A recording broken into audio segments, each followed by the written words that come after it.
안녕하세요. 드라마를 톱파보는 잼잼 리뷰입니다. 이 영상은 디즈니 플러스 드라마 무빙의 원작 웹툰 줄거리 요약을 담고 있습니다. 결말까지 모두 알려드리니까 스포에 민감하신 분들은 시청에 주의해주세요. 또한 저작권 준수를 위해 웹툰과 드라마의 이미지를 사용하지 않은 점 양해 부탁드립니다. 또한 이 영상은 줄거리 요약이므로 원작의 재미와 감동을 온전히 전하진 못합니다. 유료지만 카카오 웹툰을 통해 꼭 웹툰을 보시길 권해드려요. 그럼 바로 시작합니다. 웹툰은 초능력을 가진 아이들의 이야기를 시작으로 과거 부모의 이야기로 넘어갔다가 다시 부모와 자식이 함께하는 현재의 흐름으로 이어지는데요. 저는 시간의 흐름대로 과거 부모들의 이야기부터 들려드릴게요. 안기부의 비밀 조직 블랙의 요원인 김두식과 장주원 두 사람은 초능력을 갖고 있었는데요. 장주원은 상처가 나면 순식간에 아물어버리는 자가 재생과 고통을 느끼지 못하는 능력을 갖고 있습니다. 20대 군대에 간 장주원은 비무장지대에서 지뢰를 밟고도 무사한 바람에 국가의 자신의 능력을 들키고 말죠. 곧 안기부의 민용준 차장은 장주원에게 블랙 요원이 될 것을 협박하고 장주원은 블랙에 죽지 않는 괴물이 됩니다.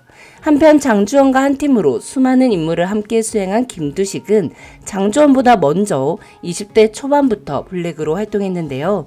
최고의 사격 솜씨와 더불어 하늘을 날 수 있는 초능력을 갖고 있었습니다.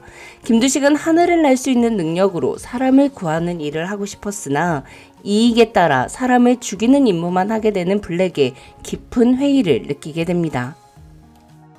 이미현 탁월한 반사신경과 월등한 오감의 소유자로 임기응변이 뛰어나 블랙의 2급 요원이었으나 처음 맡은 임무에서 부상을 당해서 시력을 잃고 정보를 분석하고 연구하는 화이트 요원이 되었습니다. 민용준 차장은 김두식이 임무를 회피하는 횟수가 늘자 김두식만이 할 수 있는 극비 임무가 진행되기 전에 김두식이 조직을 탈퇴하려는 건 아닌지 확인하고자 하는데요.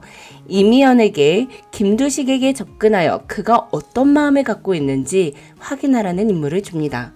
김두식의 존재 자체가 대외 극비이기 때문에 전직 블랙에 현직 정보 분석관인 이미연 정도 되는 사람이 접근해야 김두식이 의심을 하지 않는다는 거였죠.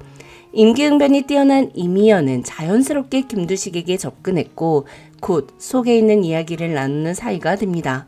그리고 김두식은 이미연에게 조직을 떠나고 싶다는 말을 하죠. 사실 이미연이 부상을 당해서 시력을 잃었다는 건 거짓말이었습니다. 블랙은 요원들이 초능력을 갖고 있는 한, 쓸모가 있는 한 이들을 놓아주지 않았기에 이미연은 블랙을 그만두기 위해 부상을 당해 시력을 잃고 능력이 없어졌다는 철저한 거짓말을 하며 일부러 안경을 쓰고 다닌 건데요. 블랙을 떠나고 싶다는 김두식의 마음을 너무 잘 알고 있는 이미연은 그 사실을 상부에 보고하지 않습니다. 이듬해 김두식은 그만이 할 수 있다는 극비 임무를 단독으로 마치고 1994년 늦은 여름 돌아옵니다. 그의 임무는 북한의 그분을 죽이는 거였죠. 한편 민용준 차장은 김두식이 임무를 마치고 돌아온 이후 임무 보고를 거부하자 김두식이 조직에 필요한 인물이긴 하지만 비밀을 너무 많이 알고 있어 절대적으로 위험한 인물이 될 수 있다고 판단합니다. 그리고 이미연을 불러 김두식의 생각을 염탐하라고 지시하죠. 하지만 김두식에 대한 마음이 깊어진 이미연은 김두식에게 상부의 지시사항 때문에 의도적으로 접근했음을 고백하려 해요. 이에 김두식은 이미 이미연을 처음 만난 날부터 모든 걸 직감하고 있었다며 자신이 내일 조직을 떠날 거라고 민 차장에게 보고하라고 말하죠. 김두식은 가족이 없는 자신이 완벽하게 사라져버리면 안기부가 김두식과 가장 가까운 관계를 가졌던 이미연을 쫓을 거기 때문에 이미연이 위험해질 거라 생각했습니다. 그래서 이미연과 자신의 관계를 부정하기 위해 조직을 떠나는 날 많은 사람들이 보는 앞에서 이미연에게 총을 발사합니다. 그리고 김두식의 의도를 알고 있는 장주원이 김두식이 이미연을 향해 쏜 총알을 자신의 팔로 막아내죠. 너무 빠른 신체 재생 능력을 가진 장주원은 총알이 그대로 팔뚝에 박힌 채로 상처가 아물어버렸고 이미연은 무사했습니다. 이 사건으로 민용준은 좌천되는데요. 이듬해 안기부는 해체되었으며 이미연은 다른 부서로 이직을 신청합니다. 그리고 1년 만에 김두식이 이미연 앞에 나타나고 두 사람은 함께 잠적하여 부부가 되죠. 그리고 곧 아들 김봉석을 출산하는데요. 그런데 봉석이에게 초능력이 유전이 된 거예요. 봉석이가 나는 능력을 갖고 있다는 걸 알게 된 이미연과 김두식은 아이가 스스로 능력을 조절할 수 있기 전까지 아이를 집 안에서만 키웁니다. 그리고 봉석이가 4살이 되던 해 겨울, 이들은 봉석이가 넓은 집에서 살 수 있도록 서울 변두리의 단독주택으로 이사를 가죠. 하지만 그해 겨울, 김두식은 소파 위에 총을 남겨둔 채 말 한마디 없이 떠났고 15년의 세월이 흐릅니다. 한편 김두식이 블랙을 떠난 후 혼자 남은 장주원은 블랙이 해체된 후 새로 창설된 국정원의 사무직으로 책상 앞에 앉게 됐고 한 아이의 아빠가 되었습니다. 그러던 어느 날 한직으로 자천되었던 민용준이 돌아와 장주원에게 능력을 썩히지 말라며 새로운 임무를 맡깁니다. 그렇게 장주원은 김두식과 함께했던 일을 혼자 하게 되었고 딸이 태어난 후 가족과 함께하는 시간을 늘리기 위해 임무를 줄여줄 것을 요구했죠. 민용준은 장주원에게 더 많은 일을 시키기 위해 장주원의 아내와 딸이 탄 차를 덤프트럭으로 밀어버리는데요. 장주원의 아내는 죽었지만 자가 재생 능력을 갖고 있던 장주원의 딸 장희수는 살아남았습니다. 장희수도 김봉서처럼 아버지의 능력이 유전됐던 거죠. 이후 장주원은 흔적을 모두 지우고 딸과 함께 떠납니다. 자, 다음으로 이재만 이야기를 해볼게요. 이재만은 청계천에서 상가를 운영했는데요. 청력이 좋지 않았고 지적 능력도 약간 부족했지만 빠른 스피드와 강한 힘을 가진 초능력자였습니다. 흥분하면 힘을 제어하지 못하던 이재만이 가족을 지키기 위해 했던 행동들은 사람들을 다치게 했고 이재만은 그렇게 교도소에서 오랜 세월을 보냅니다. 민용준은 이재만의 능력을 보고는 괴물 같은 놈이라 생각하고 블랙 요원으로 써먹어 보려 했으나 지능도 모자란 데다 힘 조절도 하지 못하는 이재만을 쓸모없다고 판단하는데요. 대신 자신의 눈앞에서 아버지 이재만과 같은 능력을 보여준 이강훈을 보고 초능력이 유전됐다는 걸 알게 되죠. 이후 민용준은 새로운 블랙을 만들기 위해 이재만의 아들 이강훈, 장주원의 딸 장희원과 김두식의 아들 김봉석을 효과적으로 감시하고자 정원고등학교에 같은 반에 배치되도록 한 후 국정원 요원 최일환을 담임선생님과 합쳐 세 아이를 감시하게 합니다. 자, 이제 초능력을 가진 정원고등학교의 3학년인 세 아이 이야기를 시작할게요. 이미연은 김두식이 어느 날 갑자기 사라진 후 어린 봉석이를 지키기 위해 봉석이의 능력을 철저하게 숨깁니다. 날아오르지 못하도록 일부러 살을 찌우게 하고 모래주머니를 차게 하고 사람들이 있는 곳은 물론 그 어디에서도 날아오르지 못하도록 하죠. 봉석이는 아버지와 어머니가 블랙 요원이었다는 것을 모른 채 뜨는 방법을 잊고 점점 뜰 수 없게 된 채로 고등학생이 되었습니다.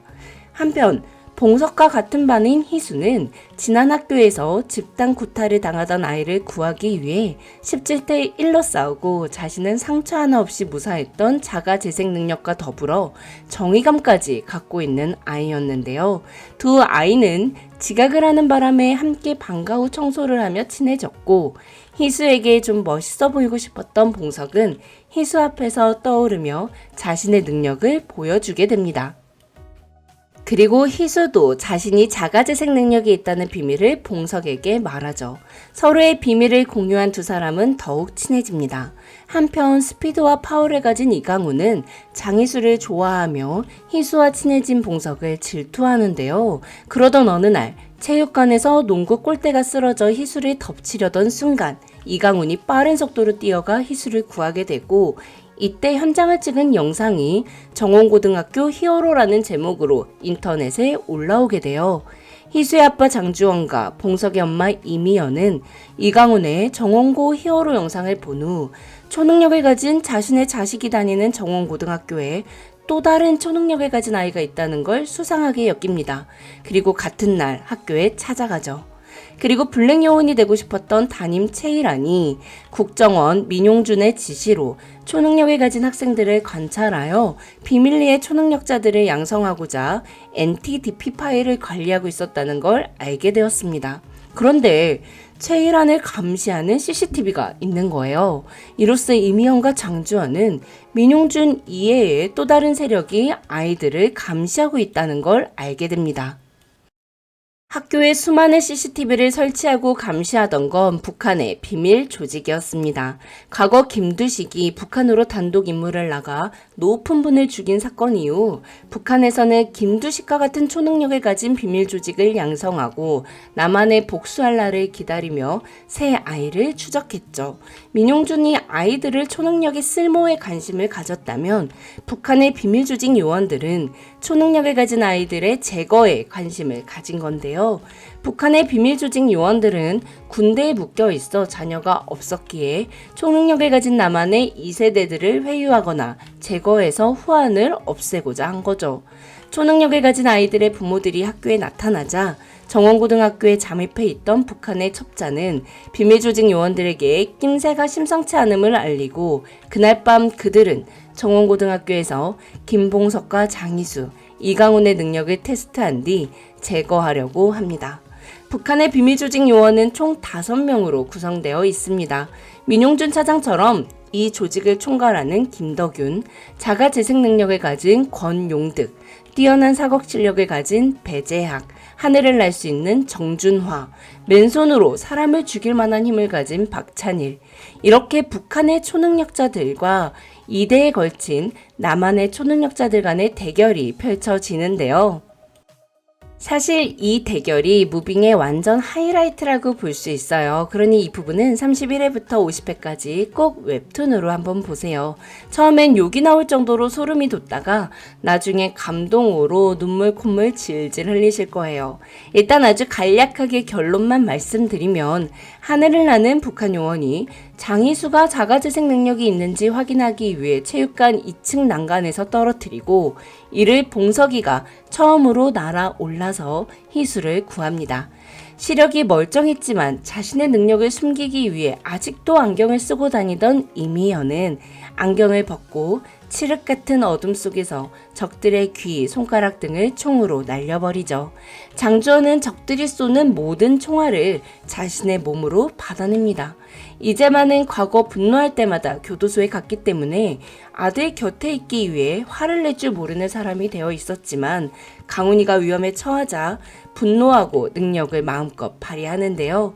아이들의 정보가 더 이상 북한으로 새나가지 않도록 아이들을 지키고자 하는 어른들의 모습이 진짜 눈물나게 멋져요. 또한 힘껏 날아오르는 아이들, 봉석이, 강훈이, 희수의 모습도 너무 멋지고요. 어른들은 아이들의 정보가 더 이상 북한으로 새나가지 않도록 5명 전원 완벽하게 제거하고자 하지만 다른 사람의 아픔을 이해할 수 있게 된 봉석과 희수는 두 요원을 살려줍니다. 봉석은 팔이 잘려나가 출혈이 심한 상태로 죽기 전 어머니를 보고 싶다는 하늘을 날 수 있는 정준하를 살려주는데요. 또한 자가재생 능력이 있지만 고통은 모두 느꼈던 큰 부상을 당한 권용득을 장희수가 발견해 아빠 장주원이 하는 치킨집에 취직을 시킵니다. 그날 밤의 일과 시체들은 국정원 사람들이 와서 일처리를 했고 담임 최일환은 국정원 직원이 아니라 아이들의 선생님으로서 NTDP 파일을 숨기고 아이들을 건드리면 파일을 세상에 공개하겠다고 국정원을 협박하죠. 한편 김두식이 봉식이가 4살 때 사라졌던 건 민용준이 자신들을 감시하고 있다는 걸 알아챘기 때문입니다. 민용준은 김두식에게 북한에 넘어가 마지막 임무 하나를 수행해주면 앞으로 김두식의 가족들을 놓아줄 거고 이를 거절하면 북한 쪽에 김두식의 행방에 대한 정보를 넘겨버리겠다고 협박했습니다. 이에 김두식은 북한으로 마지막 임무를 수행하러 간 거였죠. 하지만 이는 민용준의 함정이었습니다. 김두식을 처리하기 위해 민용준이 북한의 비밀조직 요원들에게 김두식이 북한으로 간다는 정보를 넘겼고 김두식은 함정에 빠져 북한에서 15년간 감금 생활을 하게 된 거죠. 이날의 대결 이후 봉석은 사라지게 됐고 김두식은 15년의 감금 생활을 끝내기 위해 묶여있던 오른쪽 발을 잘라내고 탈출합니다. 무빙은 이렇게 끝이 나는데요. 사라진 봉석이와 남한으로 돌아온 김두식의 이야기가 궁금하시다면 무빙 이후의 이야기 웹툰 브릿지를 보시면 됩니다. 지금까지 드라마를 톱하보는 잼잼 리뷰였습니다. 감사합니다.